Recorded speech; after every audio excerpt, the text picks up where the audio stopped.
I think we're live. All right, as usual, when you do log in on the chat, tell me where you're coming in from. I always like to know, if you're from Bangladesh, Berlin, London, UK, California. Tell me where you're from. So tell the whole group, by the way, as people join. So welcome to the stream. My name is Stef. If you've never been here before, I am the 169-year-old developer. True story. Can't tell you why, but it has to do with Duncan MacLeod. If you get that reference, you're pretty nerdy. So let me start off with my recommended books, and then we'll jump into the subject at hand. Number one, yes, if you're a total noob to coding and web development, then my book, even though it's about 5 years old now, but it's evergreen. Everything you learn in here is 100% up to date. So lots of good reviews in this on Amazon, links below. And if you already have some coding skill, let's say you've done the Studioweb foundations and you're starting to write real projects, maybe done one or two, then you want to get this book or the JavaScript version. This is for the Java edition, and below you're going to have the JavaScript version. Again, links below. This is how you want to level up your game. Boom, boom, refactoring. This teaches you how to write much better code. And there's another book in the links below, which is related to something called design patterns. Again, you do the design patterns and you do the refactoring, you're going to have a much, your skills are going to level up so much quicker than doing code combat and silly things like that. Or what do they call code competitions rather, and silly things like that. So I hope everybody is well. Welcome to the stream.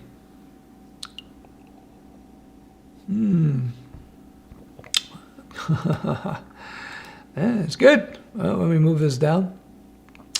Hey, if you can, give me some thumbs so that the YouTube algos like it. From Kurdistan. Wow.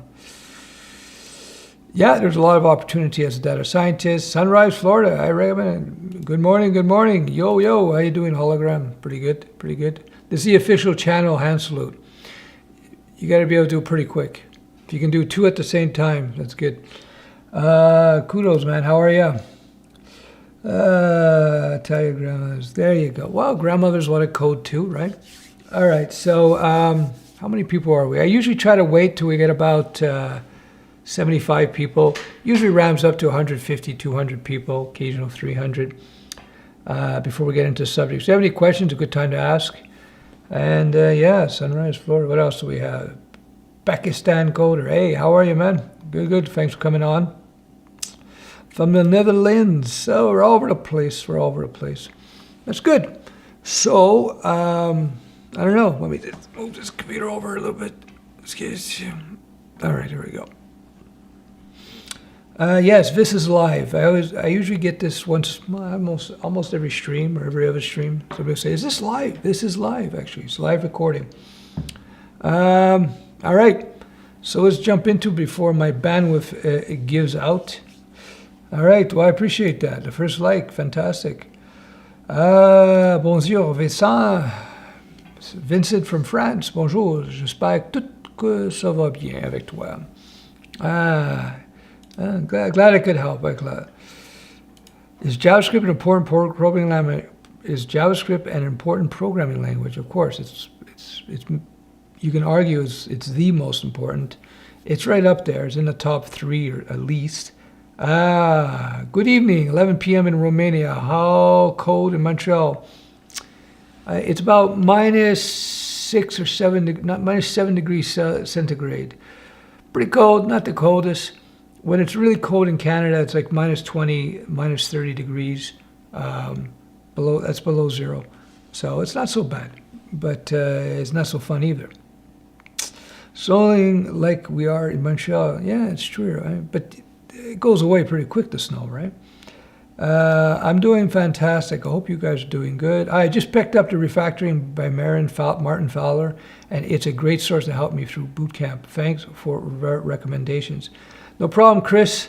Again, he's talking about this book. There's 2 editions, links in the description. I didn't write these books, but they're such cool books. I bought this Java version. I bought the original when it first came out, and I think it was $99. This is the 2003 edition because it's such an important book, but I wanted a hardcover. So we may have some stuttering because the internet is no good. So just so you know, this is the book. And if you're a total beginner, I have my own book. Lots of nice stars. I think I have like almost a perfect, not quite 5 stars. Somebody gave me a 4-star or something. But everybody else 5 stars. So if you're a total beginner to HTML and CSS, this is a book for you. You'll learn so much. Captain Beefheart. Yeah, rare reference. All right, okay. So let's just jump into the content. Hold on. All right, just in case you don't know, this is my SaaS Studioweb here, Studioweb. This is a learning system that's used in schools all over the world, really. All right, so just in case you don't know, I do have a newsletter. I launched it a little while back, and then I was just caught up with everything COVID. But you can see it here. It's a free newsletter. You can learn about it here. Everybody, my name is... Anyway, and yeah, reload. So no cost. I'm not going to bug you. You may get a newsletter from me once or twice a week. And the reason I have this newsletter is because I want to be in direct contact with everybody.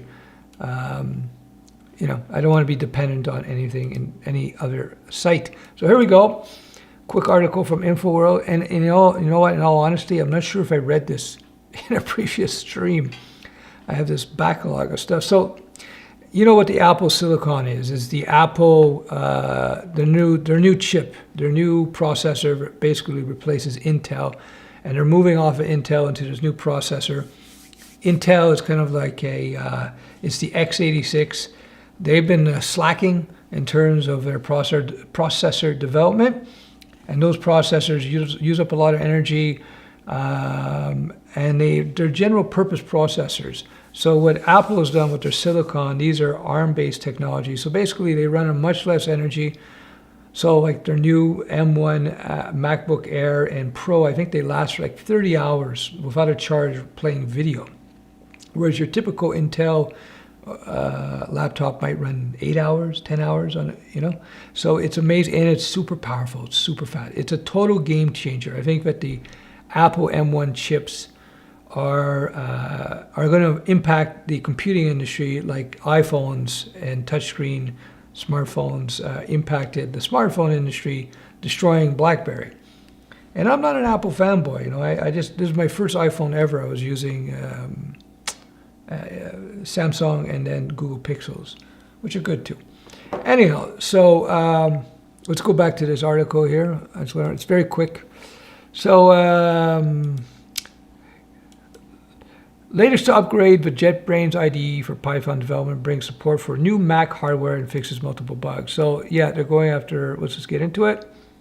PyCharm, which is one of the best Python IDEs out there. JetBrains really makes good products. Back in I think it was the late 90s, they came out with their first IDE called IntelliJ for Java, and it was the king.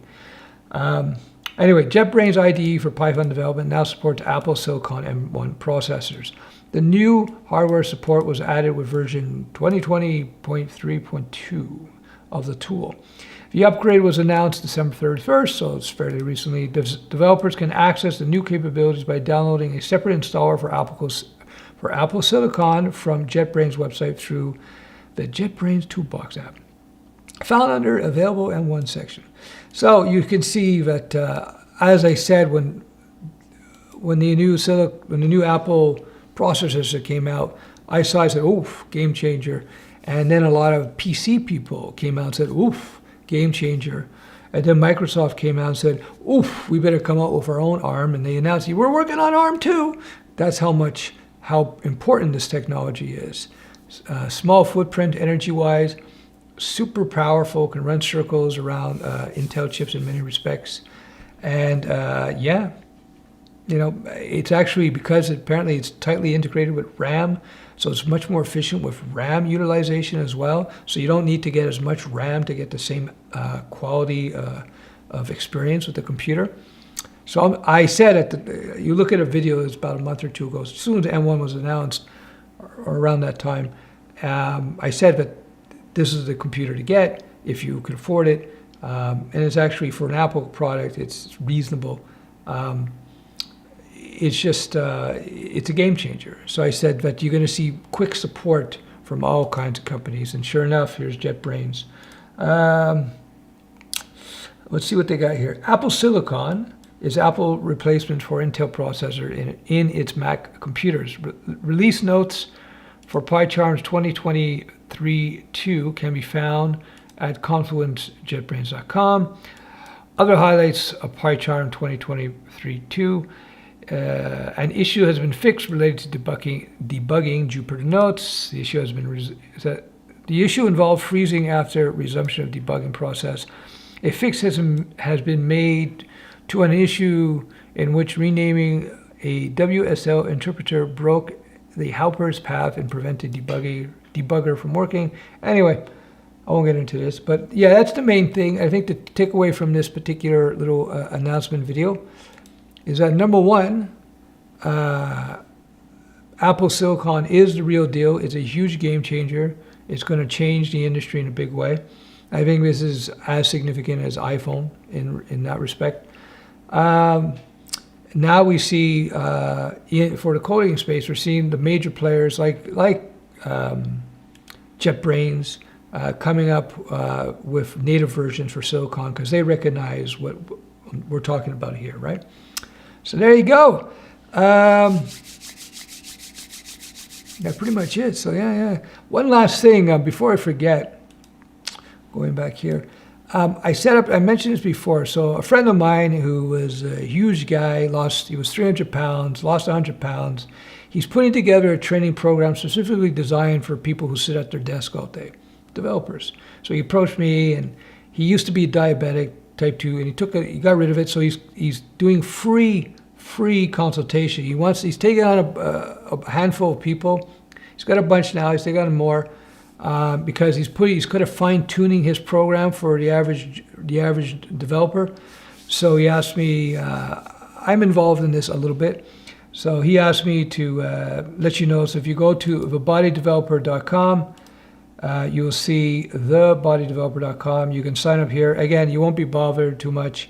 Well, you won't be bothered at all. Free consultation. He'll get on the phone with you and he'll set up a program with you. So if you're interested in that, it's there. Costs you nothing. And again, as a reminder, I have my newsletter at needtonerd.com. Link below in the description. And again, you get access to exclusive content and stuff. I'm really going to start building this out. Yeah, so that's it for now. So we'll get into some Q&A. How we're doing for time? 13 minutes, okay. I tend to always overrun time. IntelliJ is still king. I don't doubt it, man. I don't doubt it. I haven't used it in years, but it was a great product back in the day. It was like, wow, it's made life easy. So we got some conversations. I won't comment. Hello from Sweden. Hey, how you doing, Carol? I hope everything is cool. Do you believe the new MacBook Air with M1 chip will be sufficient for full stack coding devs, or a MacBook Pro would be a better option?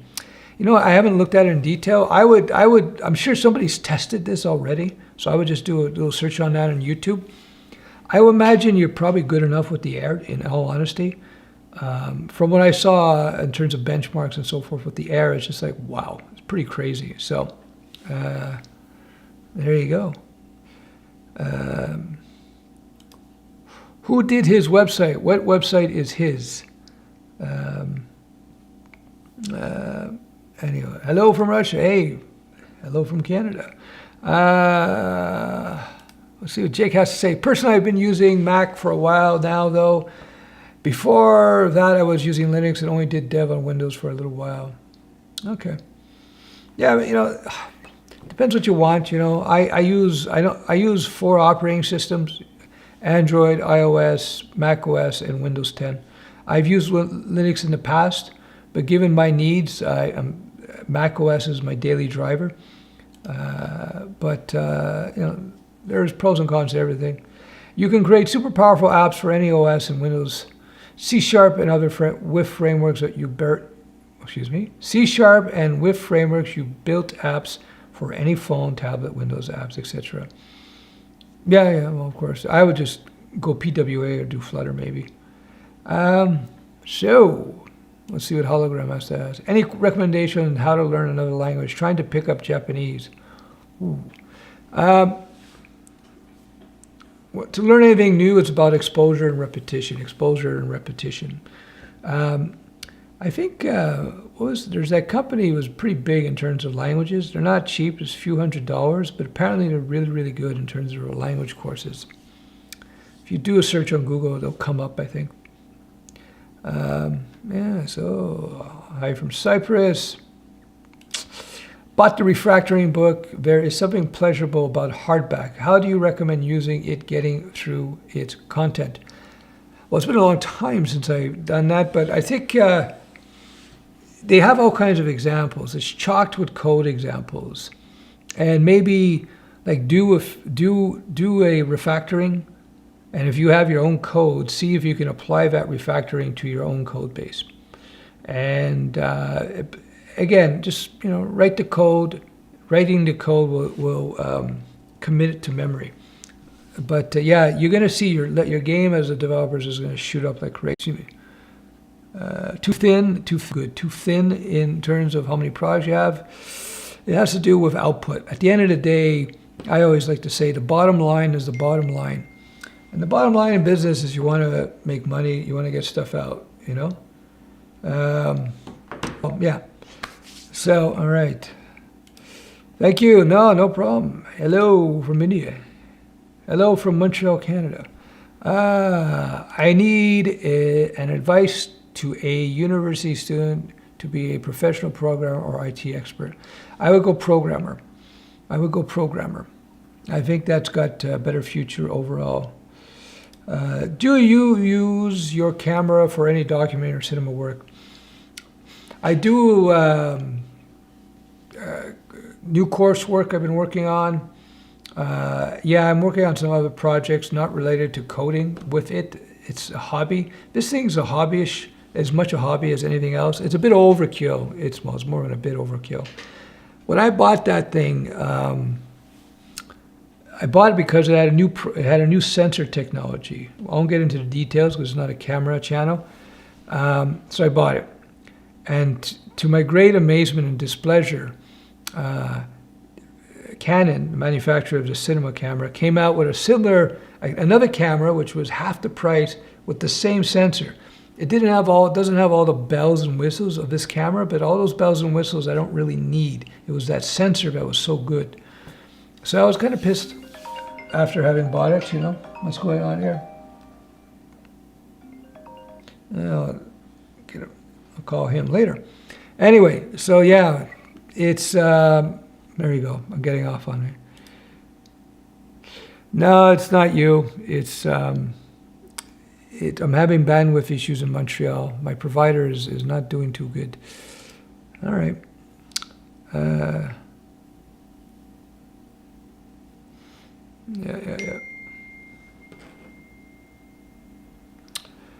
All right, so you know what I'm going to do? I'm going to have to end this because the bandwidth is crapping out. We're almost 20 minutes. I'm sorry that it's a short stream.